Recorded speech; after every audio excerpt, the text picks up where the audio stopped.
ចិនដាក្រោមតាពត្រានឹងមុំអកគោទៅជុំក្នុងភ្នំខាយបោប្រណោះជៀនយោប្រមោដួងចិត្ត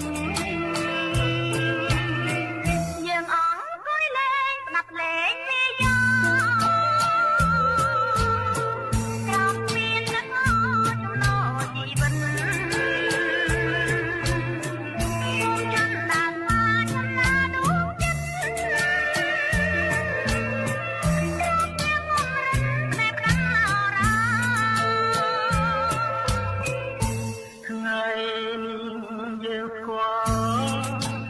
ជួបមិនហើយ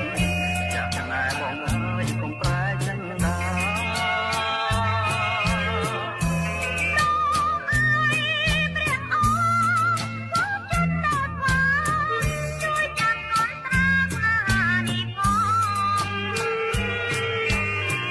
បើបងក្បត់អូនឲ្យកូនដូចខ្ញុំ